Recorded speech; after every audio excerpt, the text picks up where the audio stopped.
Hello everyone, welcome to the new world with IT and thinking. तो आज हम जो मेंटरशिप ग्रुप में हमारा टेस्ट हुआ है periodic table and DNF block, उसका डिस्कशन करने वाले हैं। तो स्टार्ट करते हैं अपने पहले क्वेश्चन से। तो जो हमारा पहला क्वेश्चन क्या करा है, inert guys have positive electron gain enthalpy, it's correct order is. अब ये क्वेश्चन हमें पता है कि इनर्ट गैस का पॉजिटिव इलेक्ट्रॉन गेन एंथैल्पी होता है। क्यों होता है वो भी थोड़ा समझ लेते हैं। पहले इलेक्ट्रॉन गेन एंथैल्पी क्या होता है, इलेक्ट्रॉन गेन एंथैल्पी क्या होता है पहले वो समझ लेते हैं। इलेक्ट्रॉन गेन एंथैल्पी क्या होता है तो इसको पहले समझ लेते हैं।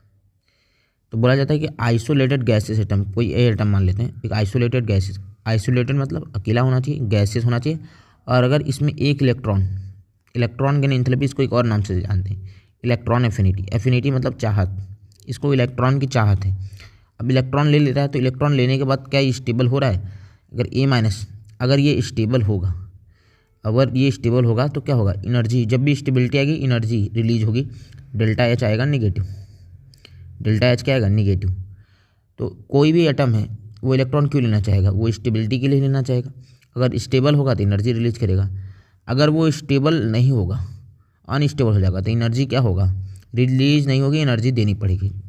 अब जैसे क्लोरीन के केस में अगर मैं मान लेता हूँ, क्लोरीन है हमारे पास, इलेक्ट्रॉन इसमें ऐड करेंगे तो हमारे पास Cl माइनस बन जाएगा।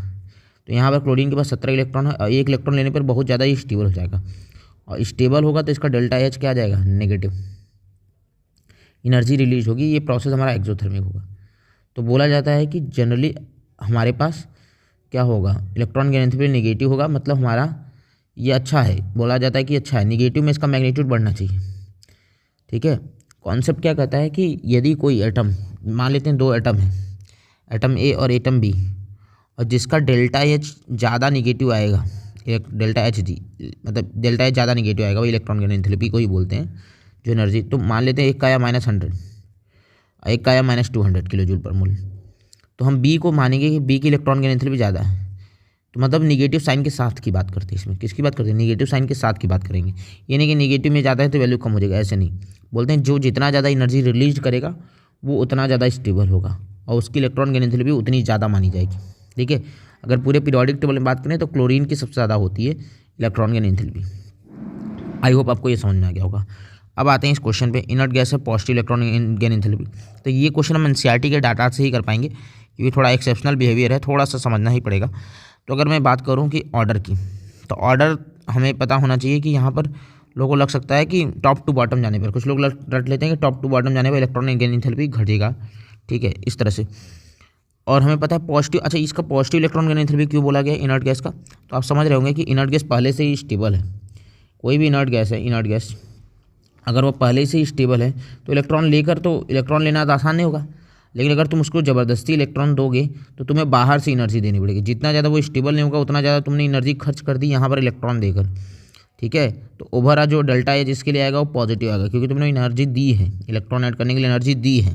और बाहर से एनर्जी देंगे तो ये प्रोसेस एंडोथर्मिक हो जाएगा, और डेल्टा एच हमारा पॉजिटिव हो जाएगा। सवाल है कि इनर्ट गैस है पॉजिटिव इलेक्ट्रॉन गेन एंथैल्पी, तो सबसे ज़्यादा पॉजिटिव किसकी वैल्यू होगी।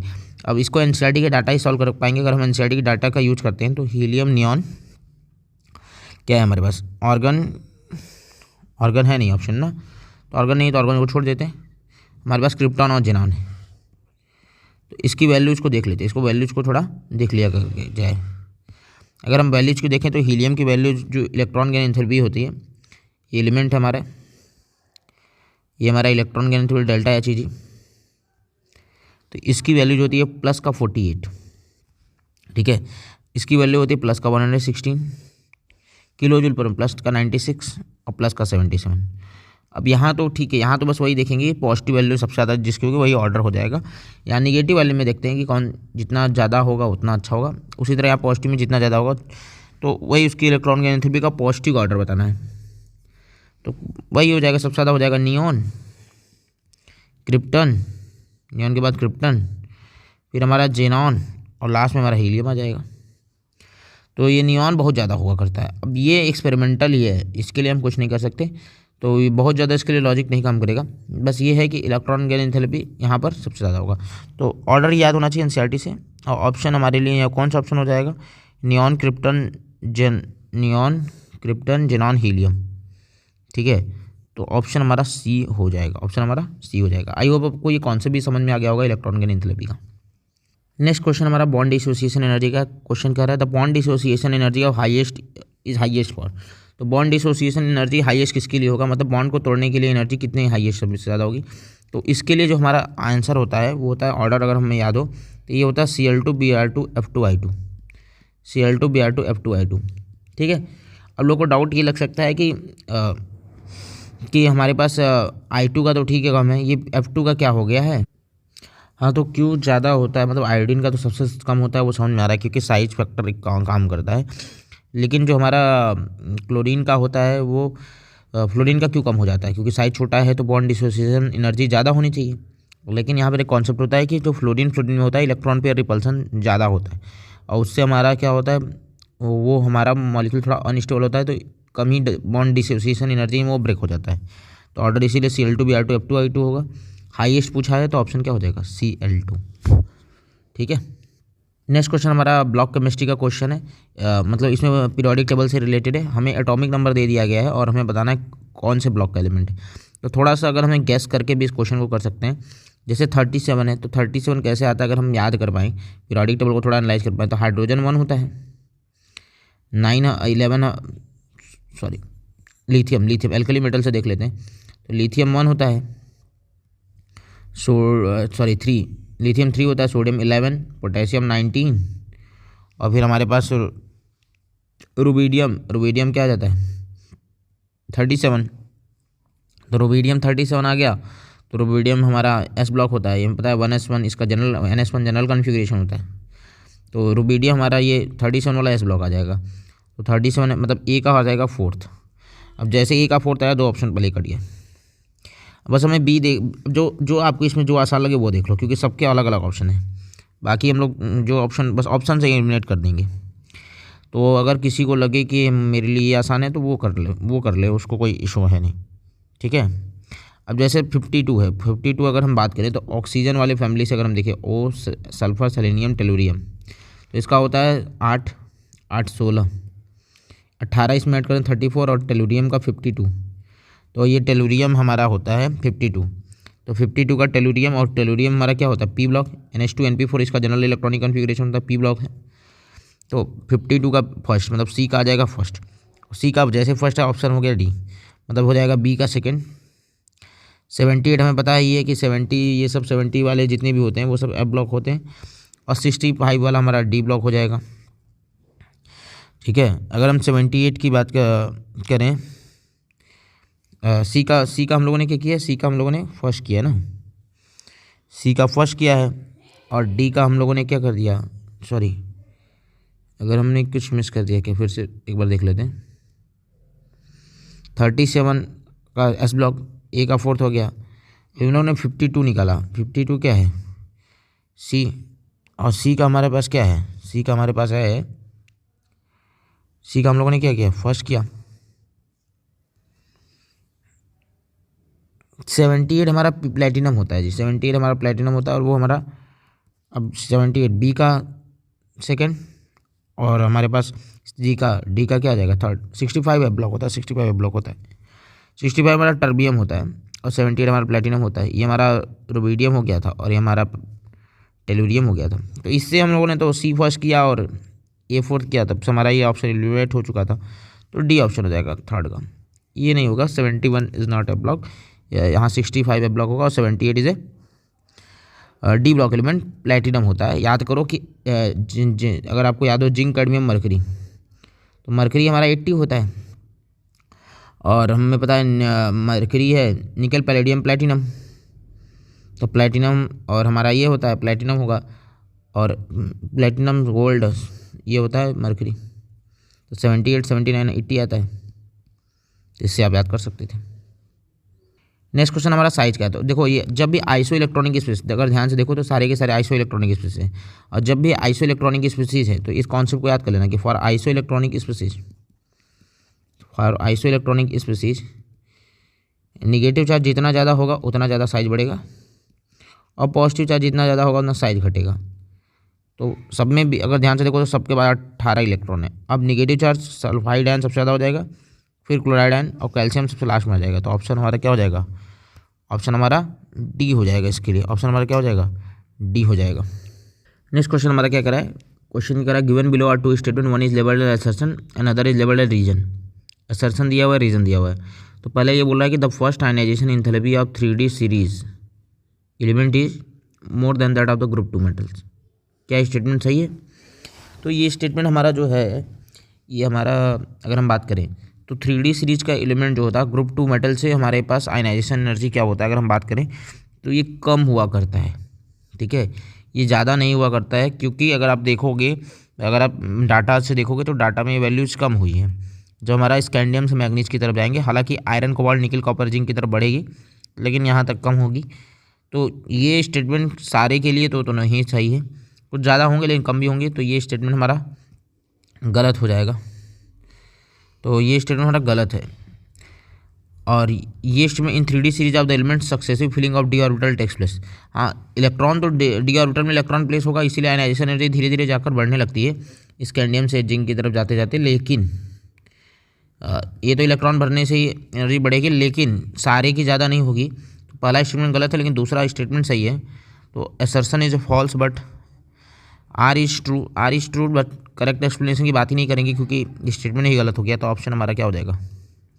सी हो जाएगा। ऑप्शन हमारा क्या हो जाएगा? सी हो जाएगा। तो C is the correct answer for this question. Assertion is false but R is true. तो ये सारे के लिए नहीं है, कुछ कम हो जाते हैं एल्कली मेटल से, ग्रुप 2 मेटल से भी कम होते हैं। ठीक है, नेक्स्ट क्वेश्चन हमारा क्या करा है कि group 13 element with O2 in amorphous, group 30 element with O2 in amorphous form to form oxide of type M2O3 which among the following the most basic.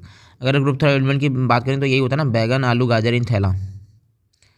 बैगन आलू गाजर इन थैला ये हमारा एलिमेंट होता है। तो हमें पता है अगर इसका ऑक्साइड अगर हम बनाते हैं तो ये होगा B2O3, Al2O3, Ga2O3, In2O3 और Tl2O3। और अगर हम बात करें तो हमें पता है कि जो बोरॉन होता है, नॉन मेटल होता है, इसका ऑक्साइड जो होगा एसिडिक होगा। इन दोनों का ऑक्साइड होता है एम्फोटोरिक, और नीचे जाने पर ये बेसिक ऑक्साइड हो जाता है, मेटलिक कैरेक्टर बढ़ेगा। तो ये बेसिक ऑक्साइड हो जाएगा। और इनमें बोला है कि मोस्ट बेसिक कौन होगा, तो ऑप्शन यही होगा, Tl2O3 सबसे ज़्यादा हो जाएगा। ऑर्डर यही होगा, बेसिक की तरफ इधर सबसे ज़्यादा Tl2O3 होगा, टॉप टू बॉटम जाने पर मेटलिक कैरेक्टर बढ़ेगा, इसलिए बढ़ जाएगा बेसिक कैरेक्टर। तो option C is the correct answer. Next question हमारा क्या कर रहा है कि ये हमारे पास क्वेश्चन है the correct order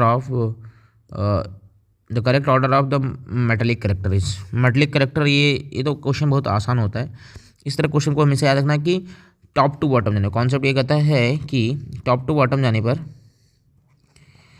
metallic character बढ़ता है, मेटेलिक कैरेक्टर इंक्रीजेस, और लेफ्ट टू राइट जाने पर घटता है, और इसमें कोई ज़्यादा एक्सेप्शन होता नहीं। तो कॉन्सेप्ट बस हमें यही लगाना है। अब कॉन्सेप्ट लगाने के बस हम इसको पीरियोडिक टेबल में सही से अरेंज कर देंगे। तो बेरिलियम यहाँ होता है, और कैल्शियम, बेरिलियम मैग्नीशियम, यहाँ कैल्शियम इसी के पास होगा, और कैल्शियम के बगल में हमारा पोटेशियम होता है। तो हमें पता है टॉप टू बॉटम जाने मेटलिक कैरेक्टर बढ़ेगा, तो इधर मेटलिक कैरेक्टर बढ़ेगा, इधर लेफ्ट टू राइट जाने पर मेटलिक कैरेक्टर घटेगा, मतलब पोटेशियम का मेटलिक कैरेक्टर ज़्यादा होगा, फिर कैल्शियम, और फिर हमारा क्या हो जाएगा? बेरिलियम, तो पोटेशियम। तो यहाँ ऑप्शन सी इसका क्या हो जाएगा? करेक्ट आंसर हो जाएगा। आई होप आपको ये समझ में आया होगा। ठीक है, नेक्स्ट क्वेश्चन की अगर हम बात करें, नेक्स्ट क्वेश्चन क्या कर रहा है कि for element boron, carbon, nitrogen, lithium, beryllium, oxygen and fluorine the correct order of the first ionisation enthalpies. First ionisation enthalpy का ऑर्डर बताना है। ठीक है, तो यहाँ हमें कॉन्सेप्ट लगाना क्या पड़ेगा वो देख लेते हैं। देखो, अगर जनरली क्वेश्चन की अगर मैं बात करूँ तो हमें पता होता है, कॉन्सेप्ट ये लगता है। अगर हम इसको अरेंज कर लें एटॉमिक नंबर के हिसाब से, सबसे पहला हमारा आएगा lithium, beryllium, boron, carbon, nitrogen, oxygen, fluorine. बोला जाता है कि लेफ़्ट टू राइट जाने पर आयनाइजेशन एनर्जी बढ़ना चाहिए, तो ये ऑर्डर होना चाहिए था। लेकिन यहाँ एक कॉन्सेप्ट आता है half field and full field का कॉन्फिगरेशन। यदि कोई half field and full field configuration है तो अपने से एक कदम आगे बढ़ा के चलेगा। तो यहाँ अगर हम बात करें तो नाइट्रोजन हाफ फील्ड होता है, तो ये ऑक्सीजन से ज़्यादा चला जाएगा। Similarly beryllium half full field होता है, तो बोरॉन से ज़्यादा चला जाएगा। लेकिन हाँ, कार्बन को नहीं हरा पाएगा, उसी तरह फ्लोरीन को नहीं हरा पाएगा। अब इसको जो हम मॉडिफाइड जो ऑर्डर हमारा बनेगा वो क्या बनेगा? फ्लोरीन ज़्यादा रहेगा, फिर आ जाएगा नाइट्रोजन, ऑक्सीजन थोड़ा पीछे आ जाएगा, फिर कार्बन के बाद बेरिलियम आ जाएगा, ना कि बोरॉन, और फिर यहाँ पर हमारे पास बोरॉन, और लास्ट में हमारे पास लिथियम। तो ये ऑर्डर देख ले कौन सा ऑप्शन में है। तो लास्ट में हमारे पास लिथियम, तीन ऑप्शन में, और सबसे ज़्यादा हमारे पास फ्लोरीन के पास नाइट्रोजन क्या है, 2 ऑप्शन में, और बेरिलियम बोरान में बेरिलियम ज़्यादा होना चाहिए, तो ऑप्शन यहाँ क्या हो जाएगा, डी हो जाएगा। Option D is the correct answer. Next question हमारे पास है, क्वेश्चन क्या कर रहा है, which of the following element is consider as a metalloid, इनमें से कौन मेटलाइट की तरह होगा। तो मेटलाइट का एग्जांपल हमें याद कर लेना है, जितने भी मेटलाइट एक साथ याद कर लेने हैं। तो याद करना है कि ये बोरॉन होता है, यहाँ सिलिकॉन, जर्मेनियम, इधर आएंगे आर्सेनिक, एंटीमनी, और यहाँ पर आ जाएगा टेलुरियम। तो ये हमारे जो है 6 एलिमेंट, ये हमारे जो होते हैं मेटलाइट होते हैं। तो boron, silicon, germanium, arsenic, antimony, tellurium. Boron, silicon, germanium, arsenic, antimony और टेलुरियम, ये हमारे सब मेटलाइट होते हैं। इसमें देख लो, स्कैंडियम तो नहीं है, लेड तो नहीं है, बिस्मथ भी नहीं है, टेलुरियम है, तो tellurium is the answer. Option D हो जाएगा। तो याद रहेगा तो कर लेंगे। नेक्स्ट क्वेश्चन हमारा है एम्फोटेरिक ऑक्साइड से रिलेटेड क्वेश्चन, और मतलब ऑक्साइड से रिलेटेड क्वेश्चन है। तो एक चीज़ मैं बस बता देता हूँ, थोड़ा इन्फॉर्मेशन देता हूँ कि नॉन मेटल जो होता है वो एसिडिक ऑक्साइड बनाता है, मेटल जो होता है वो बेसिक ऑक्साइड बनाता है, और मेटलाइट जो होते हैं वो एम्फोटेरिक ऑक्साइड बनाते हैं। और N2O हमेशा, N2CO हमेशा याद रख लेना कि न्यूट्रल ऑक्साइड होते हैं, ये याद कर लेना बस। तो N2O न्यूट्रल ऑक्साइड होगा, तो ऑप्शन ए का तो थर्ड हो जाएगा, अरे डी का तो थर्ड हो जाएगा। N2O is a neutral oxide, तो डी का थर्ड हो जाएगा। डी का थर्ड हमारे पास एक ही ऑप्शन में दिया ये। अब बाकी ऑप्शन चेक कर लेते हैं कि बाकी ऑप्शन हमारा मैच कर रहा है कि नहीं, यही हमें देखना है।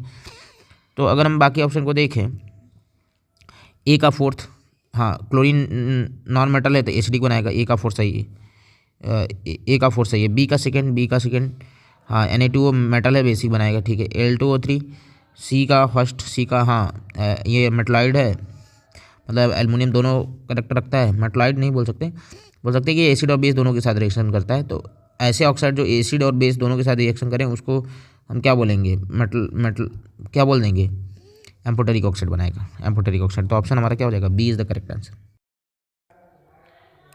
नेक्स्ट क्वेश्चन नंबर जो हमारा 11 है वो क्या करा है, given below are 2 statement, one is labelled as assertion and other is labelled as reason. Assertion है और रीजन दिया हुआ है।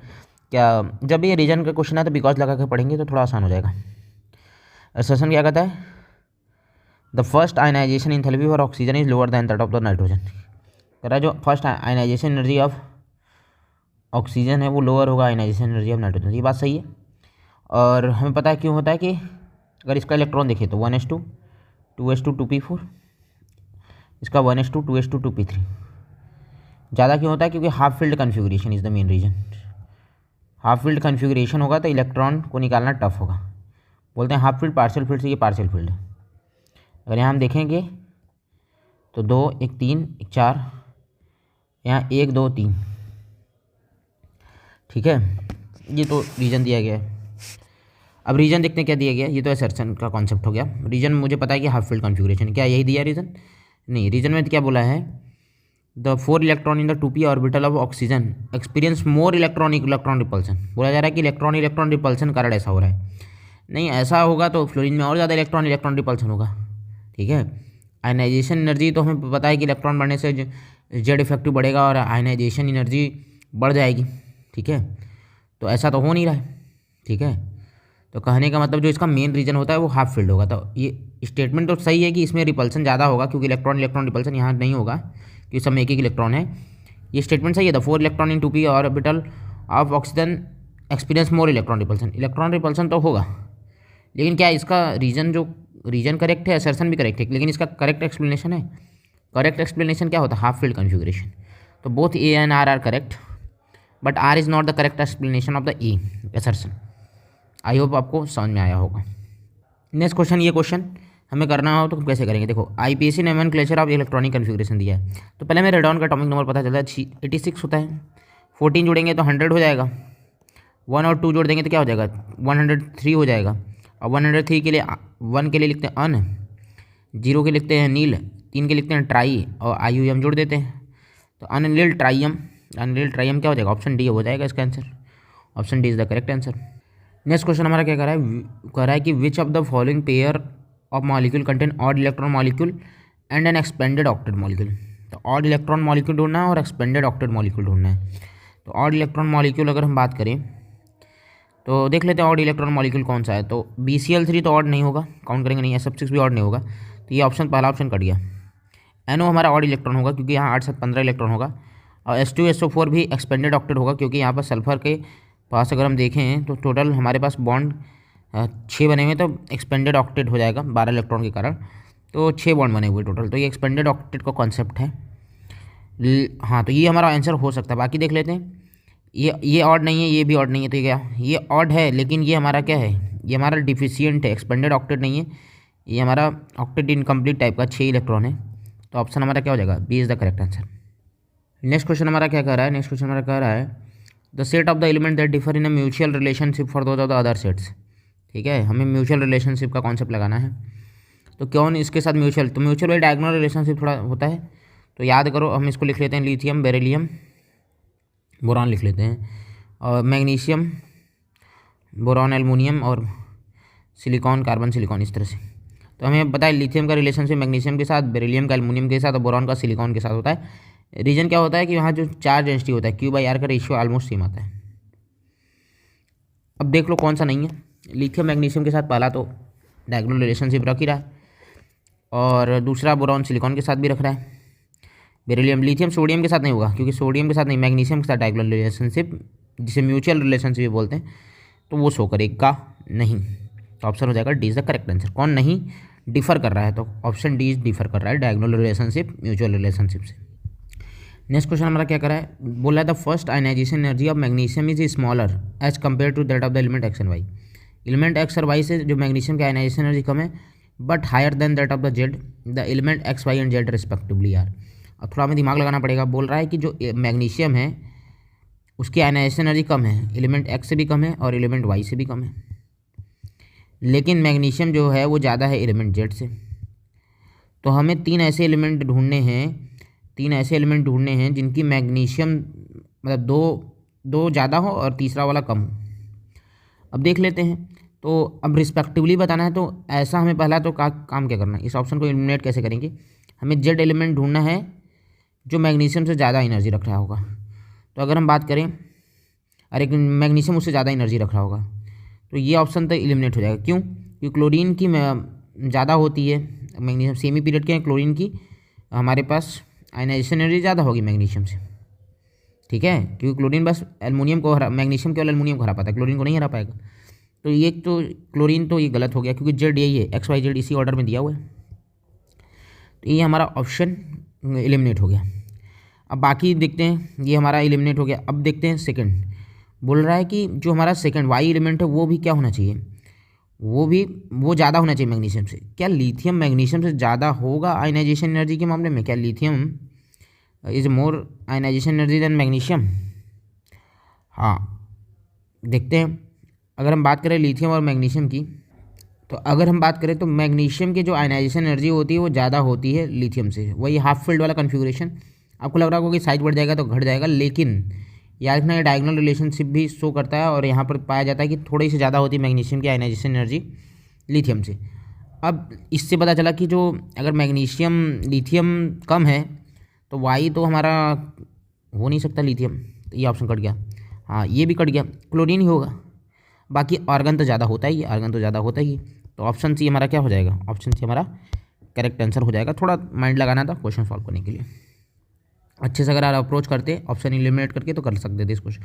इस तरह क्वेश्चन को थोड़ा सा अच्छे से एक मतलब चैलेंज के तौर पे लेना होता है कि हम इसको कर लेंगे। ठीक है, ये क्वेश्चन कन्फ्यूजन करना है तो बहुत सिंपलेस्ट वे में सॉल्व करके करना होता है। थोड़ा 2 मिनट टाइम देंगे तो ये क्वेश्चन सॉल्व हो जाएगा, क्योंकि आपने पीरियोडिक टेबल तो पढ़ाई है, तो इसको अप्रोच आप कर सकते थे इजीली।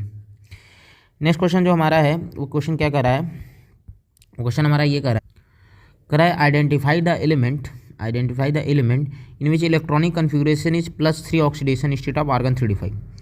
ठीक है, +3 में आर्गन 3d5 कौन बन जाएगा? तो ये तो पहले काट दो, क्योंकि ये हमारे पास थर्ड पीरियड का 3d सीरीज का नहीं 4d सीरीज का एलिमेंट है। फिर अस, तो ये तीनों में ही होगा। अगर हम मैंगनीज का +3 कर दें, कोबाल्ट का +3 कर दें और आयरन का +3 कर दें, तो मैंगनीज का +3 करेंगे तो एटॉमिक नंबर क्या हो जाएगा, एटॉमिक नंबर हो जाएगा 25 से हमारा हो जाएगा, अरे 25 है। तो अगर हमें ऐसे निकालो आर्गन 4s2 3d5, मैंगनीज का ये होता है तो मैंगनीज 3+ का क्या हो जाएगा, यहाँ से ये 3d4 बन जाएगा।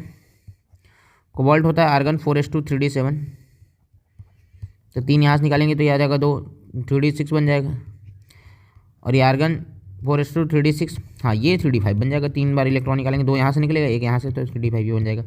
तो ऑप्शन हमारा क्या हो जाएगा, D is the correct answer. Option D is the correct answer. Next question हमारा क्या करा है, the electron gain enthalpy of the 4 element के बारे में बात करने वाला है। तो फ्लोरीन, क्लोरीन, ब्रोमीन, आयोडीन। अगर आपको पता हो इलेक्ट्रॉन गेन एंथैल्पी, तो सबसे ज़्यादा हमारे पास क्लोरीन का होता है, क्लोरीन का ज़्यादा होता है, फिर फ्लोरीन, फिर ब्रोमीन, फिर आयोडीन। ठीक है, ये ऑर्डर होना चाहिए। तो क्लोरीन का सबसे ज़्यादा होना चाहिए, क्लोरीन का सबसे ज़्यादा होता है। क्यों? क्योंकि इसमें इलेक्ट्रॉन ऐड करना ज़्यादा आसान होता है फ्लोरीन, क्योंकि फ्लोरीन में इलेक्ट्रॉन इलेक्ट्रॉन रिपल्सन होता है। हालांकि टॉप टू बॉटम जाने में इलेक्ट्रॉन गेन एंथैल्पी घटता है, लेकिन यहाँ पर इलेक्ट्रॉन ऐड करना ज़्यादा आसान होता है और ज़्यादा स्टेबल होगा, तो एनर्जी ज़्यादा रिलीज करेगा। अब देख लो कि इसमें क्लोरीन सबसे ज़्यादा है, तो यहाँ तो आयोडीन को जिता दिया, तो ये गलत हो गया। यहाँ फ्लोरीन को जिता दिया, तो ये गलत हो गया।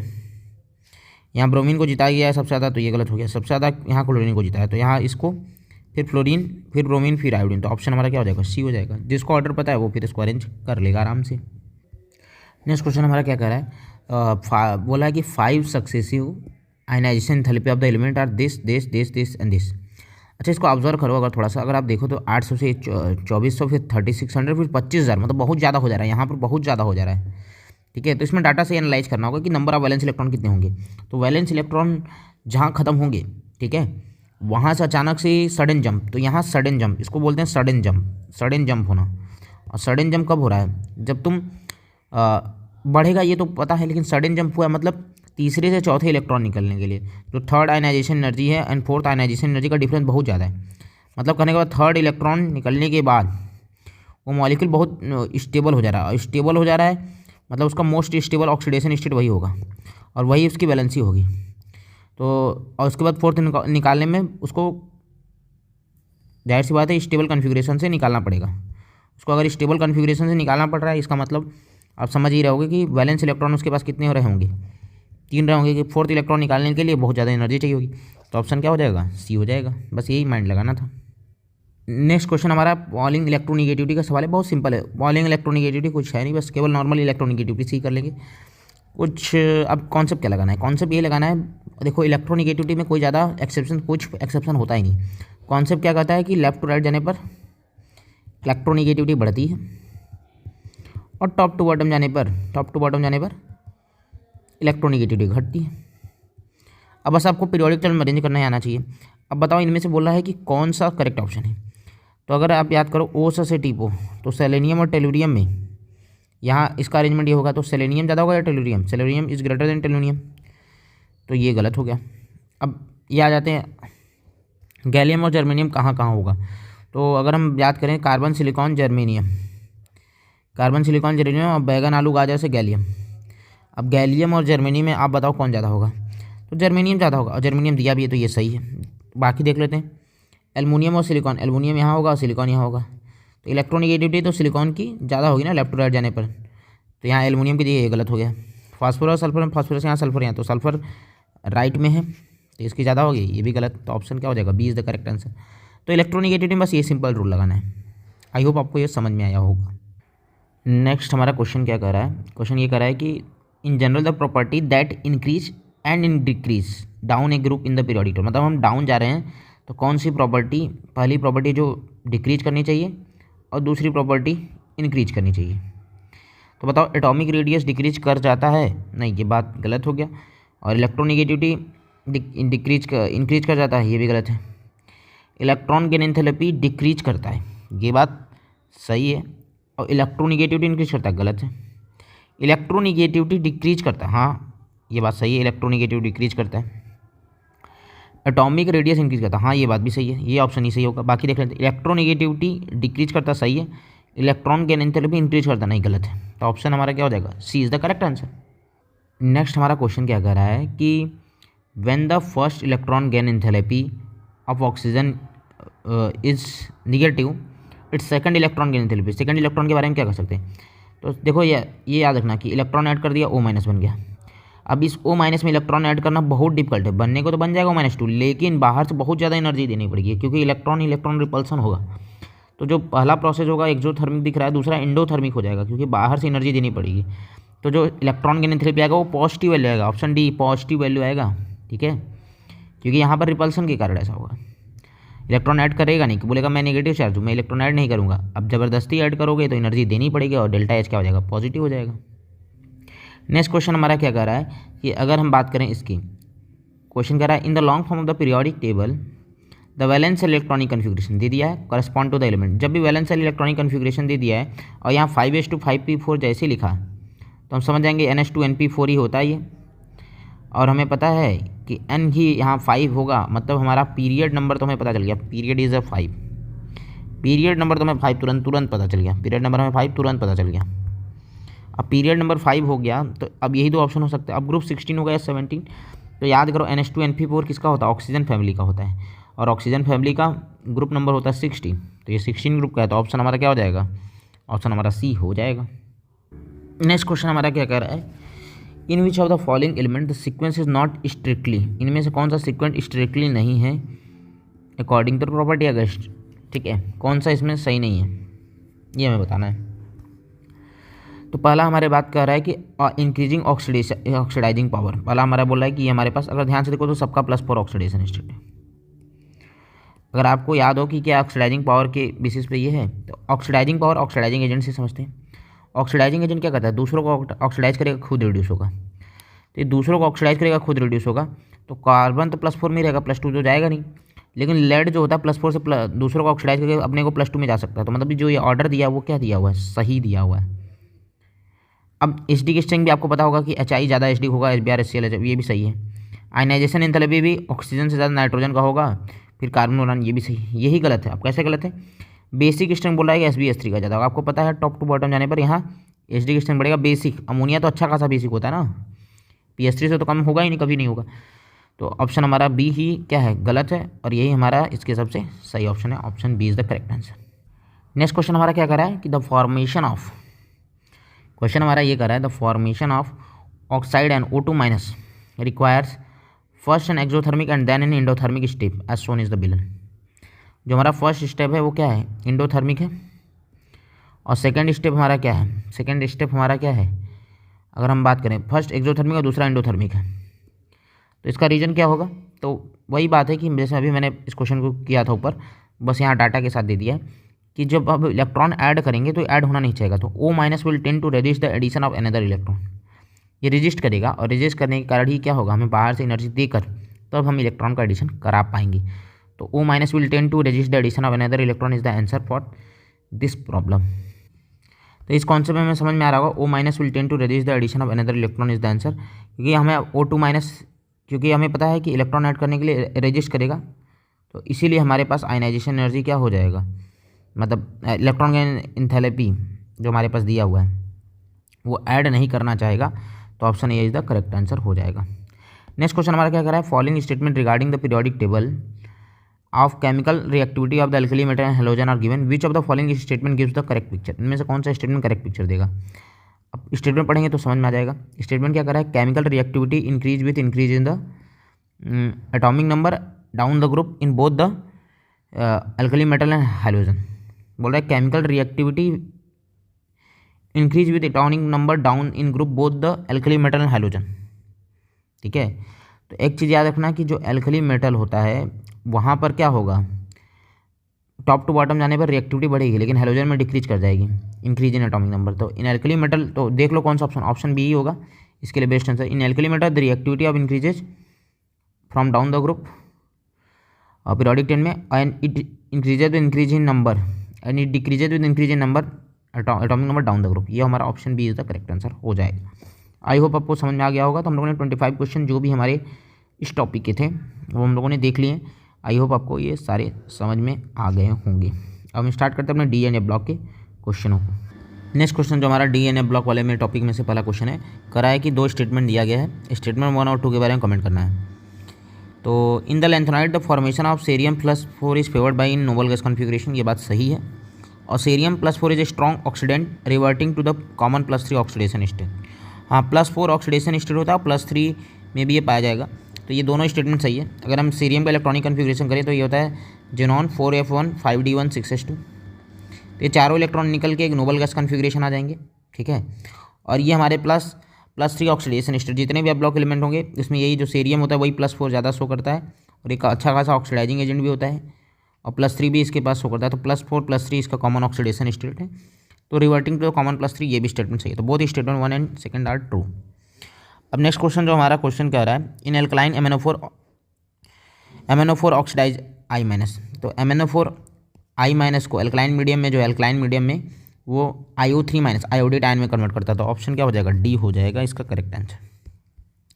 इनमें से कौन सा बोल रहा है कि कौन which of the following act as a strong reducing agent. अब रिड्यूसिंग एजेंट का मतलब पहले समझ लेते हैं।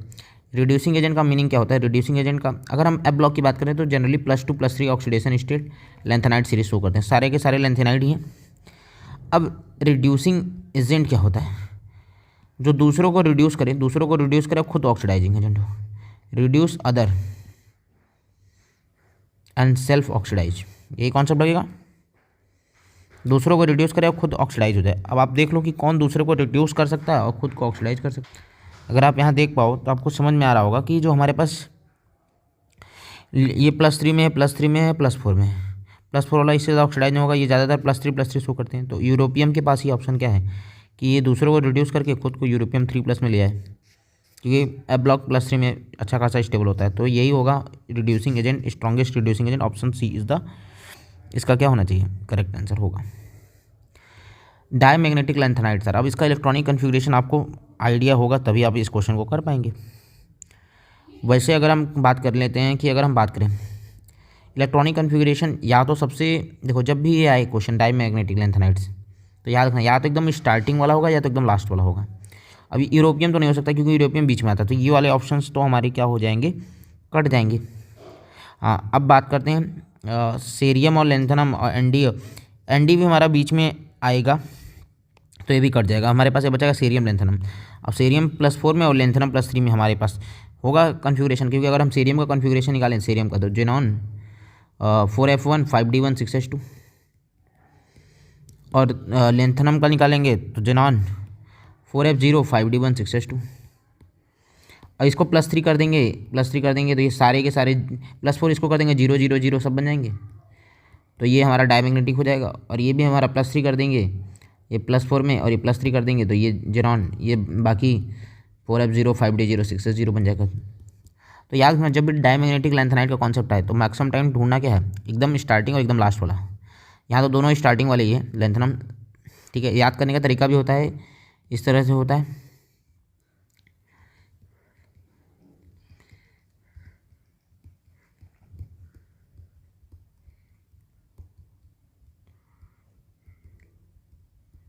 तो ये इसको याद करने का तरीका है। लानत है सेलेना, प्रीति एंड पमेला तुम पे, सैम की यूरोपियन गड्डी में तबीयत ढीली हुई और तुम येलो से ब्लू हो गए। लानत है सेलेना, प्रीति एंड पमेला तुम पे, सैम की यूरोपियन गड्डी में तबीयत ढीली हुई और तुम येलो से ब्लू हो गई। तो इसको याद करने का ट्रिक है, बाकी आप लोगों ने भी जो ट्रिक याद किया उससे देख सकते हैं आप इसको, तो याद कर सकते हैं। ये हमारा 4 है, मतलब हमारे पास लेंथेनाइड सीरीज के एलिमेंट्स हैं, ठीक है। अब नेक्स्ट क्वेश्चन है हमारा क्वेश्चन, ये काफ़ी अच्छा क्वेश्चन है, ये क्वेश्चन आने के बहुत ज़्यादा चांसेस हैं तुम्हारे नीट के एग्जाम में। Orange colour of K2Cr2 7 and purple colour of KMnO4 is due to. कहता है कि इसका कलर कैसा, अगर हम इसका क्रोमियम का ऑक्सीडेशन स्टेट निकालेंगे तो +6 हो जाएगा, तो इसका D0 कन्फिग्रेशन आ जाएगा। अब मैंगनीज का निकालेंगे तो +7 आ जाएगा, तो इसका D0 कन्फिग्रेशन आ जाएगा। और जहाँ D0 कन्फिग्रेशन होगा वहाँ DD ट्रांजिशन हो ही नहीं सकता, तो DD ट्रांजिशन के कारण तो कलर यहाँ आएगा ही नहीं।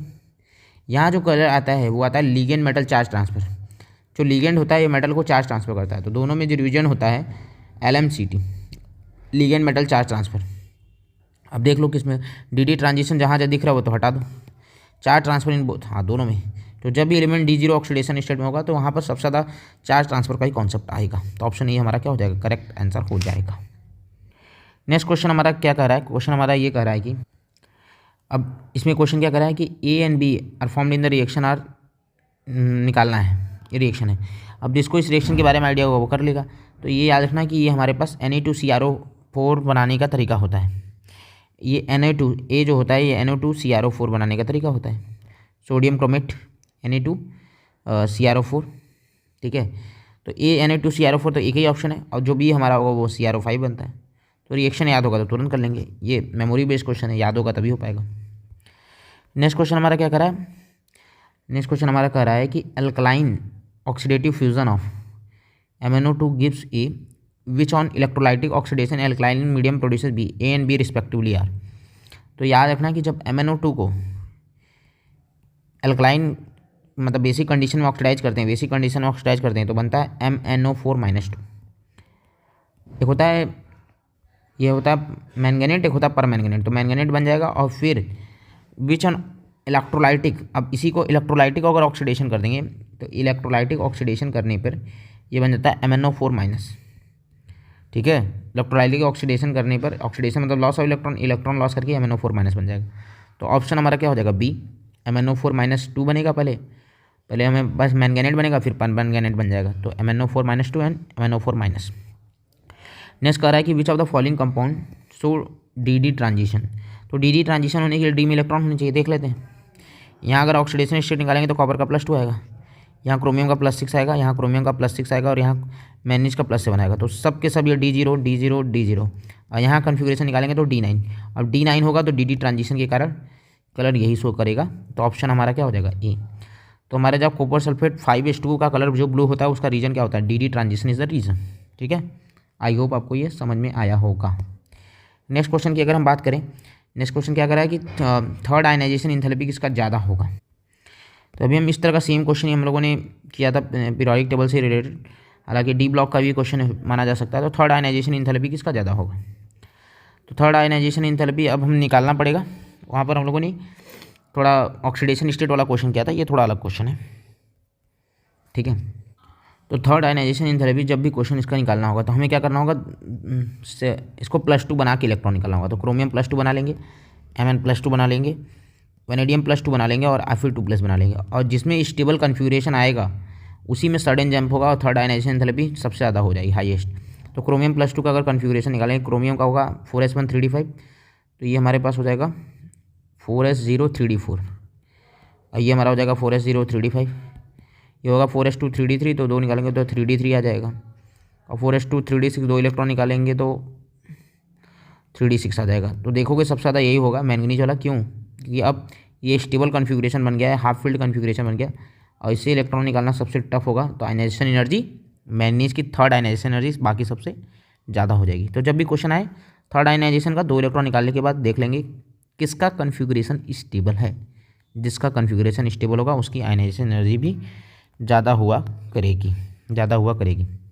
नेक्स्ट क्वेश्चन क्या कर रहा है, क्वेश्चन कह रहा है कि नेक्स्ट क्वेश्चन अच्छे से पढ़ लेते हैं। Given below are 2 statement, 2 statement दिए गए हैं, एक लेबल असर्शन दूसरा रीजन। बोल रहा है in aqueous solution chromium 2+ is reducing while Mn3+ is oxidizing agent nature. कह रहा है एक्वस सोल्यूशन में क्रोमियम 2+ रिड्यूसिंग हुआ और Mn3+ ऑक्सीडाइजिंग हुआ। देख लेते हैं क्रोमियम 2+ का अगर हम कन्फिग्रेशन करें, क्रोमियम 2+ हमारा रिड्यूसिंग नेचर का होगा, कैसे पता चलेगा। तो रिड्यूसिंग मतलब दूसरों को रिड्यूस करे, खुद को ऑक्सीडाइज करे। तो क्रोमियम 2+ अगर एक ऑक्सीडाइज खुद को करे मतलब +3 बनाएगा, तो अच्छी बात है कि नहीं। हाँ, जैसे अगर मान लेते हैं इसका आ जाएगा 4s0 3d4 और एक इलेक्ट्रॉन लूज करेगा तो क्या आ जाएगा 3d3 और 3d3 में हमारा क्या होगा T2G लेवल फील होगा। तो हाँ, स्टेबल तो हो जाएगा। Mn+3 अगर है तो ऑक्सीडाइजिंग की तरफ बिहेव करे तो Mn2+ होगा। इलेक्ट्रॉन ऑक्सीडाइजिंग एजेंट मतलब दूसरों को ऑक्सीडाइज करेगा, खुद को रिड्यूस करेगा। तो यहाँ पर हमारे पास था 3d4 और यहाँ से बन गया 3d5, तो दोनों स्टेबल है। तो ये बात तो सही लग रही है। असर्शन हमारा क्या लग रहा है, असर्शन हमारा ट्रू लग रहा है। अब रीजन देखते हैं। एक्स्ट्रा स्टेबिलिटी तो half filled electron configuration observe in incompletely filled electronic configuration. हाँ, ये फील्ड कन्फिग्रेशन होने के कारण ही एक्स्ट्रा स्टेबिलिटी मिल रही है। ठीक है, इसीलिए वो स्टेबल है सोल्यूशन में। तो both A and R true and R is the correct explanation of A, ये भी सही है। अगर हम बात करें मैग्नेटिक मोमेंट से रिलेटेड क्वेश्चन, नेक्स्ट क्वेश्चन हमारा है मैग्नेटिक मोमेंट वाला क्वेश्चन है। इसमें याद रखना है 3.87 बोर मैग्नेटॉन चाहिए इस पार्टिकुलर ऑक्सीडेशन स्टेट आयन का। तो इस तरह क्वेश्चन करने के लिए सिंपली हमें देखना होता है जिसमें 3 अनपेड इलेक्ट्रॉन आएगा वही हमारा आंसर हो जाएगा। क्रोमियम 2+ का अगर बात करेंगे 2+ में D4 हो जाएगा, Mn2+ D5। वेनेडियम 2+ की अगर मैं बात करूँ तो ये हमारा D3 हो जाएगा और टाइटेनियम 2+ की बात करूँ तो D2 हो जाएगा। तो 3 अनपेड इलेक्ट्रॉन यहीं आएगा और यही हमारा क्या हो जाएगा, आंसर हो जाएगा। ठीक है, नेक्स्ट क्वेश्चन हमारा कह रहा है गुड ऑक्सीडाइजिंग एजेंट। तो दूसरों को कौन ऑक्सीडाइज करेगा, तो ऐसा हमें देखना है। तो ऑक्सीडाइजिंग एजेंट तो याद रखना कोई एलिमेंट अगर अपने मैक्सिमम ऑक्सीडेशन स्टेट में होता है तो वो ऑक्सीडाइजिंग एजेंट की तरह बिहेव करता है। बताइए सीरियम +4 और टर्बियम +4 से ज़्यादा तो हो नहीं सकते। ठीक है, ये तो हमें कॉन्सेप्ट पता चल रहा है ना। तो ये हमारे ऑक्सीडाइजिंग एजेंट ही होंगे। यदि कोई एलिमेंट अपने मैक्सिमम ऑक्सीडेशन स्टेट में रहता है तो ऑक्सीडाइजिंग एजेंट, मिनिमम में रहता है तो रिड्यूसिंग एजेंट, और बीच में रहेगा तो दोनों बिहेव कर सकता है। 38 क्वेश्चन हमारा क्या कर रहा है, 38 क्वेश्चन हमारा potassium dichromate act as a strong oxidizing agent in acidic solution during this process the oxidation state change from. अब इसके लिए हमें पता होना चाहिए कि जो अगर हमारे एसिडिक मीडियम में जो होता है क्रोमियम, जो क्रोमेट आयन होता है, क्रोमेट आयन Cr2O7-2, ये चेंज हो जाता है क्रोमियम 3+ में। किस में चेंज हो जाता है? क्रोमियम 3+ में। तो ऑक्सीडेशन स्टेट चेंज हो जाता है, +6 से क्या हो जाएगा? +3 हो जाएगा। तो ऑप्शन हमारा क्या हो जाएगा? B is the correct answer. Option B is the correct answer. Next question हमारा बेसिसिटी बेस्ड क्वेश्चन है। तो ये क्वेश्चन आसानी, कोई टफ नहीं क्वेश्चन। अगर हम क्वेश्चन को अच्छे से रीड कर पाएँ तो ये क्वेश्चन को अच्छे से कर सकते हैं। क्वेश्चन क्या करा? Basicity of oxide. तो हमें पता है कि यदि एलिमेंट अपने मैक्सिमम ऑक्सीडेशन स्टेट में रखता है तो एसिडिक ऑक्साइड बनाता है, मिनिमम में रहेगा तो बेसिक ऑक्साइड। अगर हम इसमें देखें तो वेनेडियम का +3 ऑक्सीडेशन स्टेट यहाँ अगर हम निकाल पाएँ तो ये वेनेडियम 2x - 6 +3, यहाँ 2x - 6 +4 और यहाँ +5, तो +3 वाला ज़्यादा बेसिक होगा, +5 वाला एसिडिक होता जाएगा। तो ऑप्शन हमारा क्या हो जाएगा? A is the correct answer. Next question हमारा कह रहा है कि copper 2+ in water is more stable than copper +1। जो कॉपर +2 होता है वाटर में वो ज़्यादा स्टेबल होता है कॉपर +2 से। ठीक है, अब ये बात सही है कि नहीं? अगर जनरली हम बात करें तो कॉपर प्लस तो हमारा D10 कन्फिग्रेशन है, कॉपर +2 D9 कन्फिग्रेशन, लेकिन वाटर में मोर स्टेबल होता है क्योंकि एक हाइड्रेशन एनर्जी फैक्टर भी आता है, और हाइड्रेशन एनर्जी फैक्टर कॉपर 2+ को ज़्यादा स्टेबल कर देता है। तो enthalpy of hydration in copper 2+ is much less than that of the copper +। ठीक है, enthalpy of hydration of copper 2+ is much less than that of copper. अगर हम बात करें enthalpy of copper 2+ less than, लेकिन अगर हम बात करें नेगेटिव में ये ज़्यादा होता है, और ज़्यादा होता है इसीलिए हमारा क्या होता है? इसीलिए हमारा स्टेबल होता है कॉपर 2+। तो लेस देन, लेकिन ये वैल्यूज़ के पॉइंट ऑफ व्यू से बात किया होगा, लेकिन ये अगर नेगेटिव बात करें तो ज़्यादा होगा, हाइड्रेशन एनर्जी नेगेटिव क्वांटिटी होती। तो both A and R are correct and R is the correct explanation of A. Next अगर हम बात करें, when KMnO4 act as an oxidizing agent and ultimately forms MnO4 - MnO2, Mn2O3, Mn2+, then the number of electron transferred in each case। तो आप देख लो, अगर हमारे पास MnO4- MnO4 minus में होगा +7, MnO4 - 2 बनेगा तो +6, कितने इलेक्ट्रॉन ट्रांसफर हो गए? 1। अगर Mn2O3 में जाएगा तो यहाँ पर Mn2O3 की अगर बात करें तो क्या हो जाएगा? +3। यहाँ कितने इलेक्ट्रॉन हो जाएंगे? अगर हम MnO4 से MnO2, पहले MnO2 है, MnO2 के केस में तो 3 इलेक्ट्रॉन, Mn2O3 के केस में 4 इलेक्ट्रॉन, 1 3 4, और Mn2+ के केस में 5। तो 1 3 4 5 ऑप्शन हो जाएगा सी, हो जाएगा ऑप्शन सी हो जाएगा। 1 3 4 5 इसका आंसर होगा। ठीक है, 1 3 4 5 इसका आंसर होगा। तो ऑप्शन हमारा क्या हो जाएगा? 41 का। नेक्स्ट करना है कि कौन सा metal, which of the following nitrate will leave behind metal on strong heating, कौन सा मेटल छोड़ देगा? तो याद रखना 4 मेटल होते हैं। ठीक है, जो हमारे पास हीट करने में मेटल देते हैं। तो याद रखना Ag, Pt, Au, इसको बोलते हैं, इसको याद करते हैं हापा करके याद करते हैं। हापा को हीट करने पर मेटल मिल जाता है। तो देख लो, मरकरी, सिल्वर, प्लेटिनम, गोल्ड, यहाँ कौन है? Silver nitrate. तो ऑप्शन हो जाएगा हमारा क्या? सी। तो हापा को हीट करने में मेटल मिलता है। AgNO3 को हीट करेंगे तो Ag + NO2 + ½ O2 ये मिलता है। तो हापा 4 ऐसे मेटल हैं जिनके नाइट्रेट को हीट करने पे हमें मेटल मिलता है। तो हापा ये हमारे जो मेटल नाइट्रेट, मेटल सॉल्ट जो होते हैं, इनको हीट करने में मेटल मिलता है। लेंथेनाइट कॉन्ट्रैक्शन किस कारण होता है? ये हमें पता ही होता है। तो ये हमें पता है इम्परफेक्ट शिल्डिंग के कारण होता है। किसके कारण होता है? इम्परफेक्ट शिल्डिंग के कारण हमारा लेंथेनाइट कॉन्ट्रैक्शन हुआ करता है। अब अगर हम क्वेश्चन को ध्यान से पढ़ेंगे तो हम ऑप्शन को एलिमिनेट ईजिली कर पाएंगे। तो क्वेश्चन क्या कर रहा है कि lanthanide contraction is caused due to the effective nuclear charge वाला कॉन्सेप्ट। नहीं, ये कॉन्सेप्ट तो नहीं हुआ करता है। Imperfect shielding of the outer electron by 4f electron by the nuclear charge. ठीक है, हाँ, imperfect shielding outer electron by 4f electron. Appreciable नहीं, इम्परफेक्ट शिल्डिंग। तो ऑप्शन हमारा क्या हो जाएगा? बी हो जाएगा। 44 अगर हम देखें गैल्डोनियम 3+ का, तो गैल्डोनियम 3+ का कॉन्फ़िगरेशन करेंगे तो इसका होता है जेनॉन 4s1 5d1 6s2, +3 में करेंगे तो ये क्या हो जाएगा? 4f7, और 7 अनपेड इलेक्ट्रॉन होंगे तो 7 × 7 + 2 100 में 63 मतलब आ जाएगा। अगर हम बात करेंगे तो 7.9 समथिंग आ जाएगा। तो ऑप्शन हमारा क्या आ जाएगा, सी हो जाएगा। बोला which pair of the element having giving atomic number is expected to have similar properties. तो लैंथेनाइट कॉन्ट्रैक्शन वाला एलिमेंट होगा 40 और 72, हमें पता है। इसको हम जिरकोनियम बोलते हैं, इसको हॉफनियम बोलते हैं। तो हमारा क्या हो जाएगा, option A is the correct answer. I hope आपको सारे सोल्यूशन समझ में आ गए होंगे। अगर आपको किसी सोल्यूशन में प्रॉब्लम होगा, you can message me personally, I will give you detail solution. अगर आपको किसी एक पार्टिकुलर क्वेश्चन में डाउट होगा, आप हमसे कॉन्टैक्ट भी कर सकते हैं easily. Thank you. I hope आपको ये सारे सोल्यूशन समझ में आए होंगे और आपके इसके कॉन्सेप्ट क्लियर हो गए होंगे। Thank you.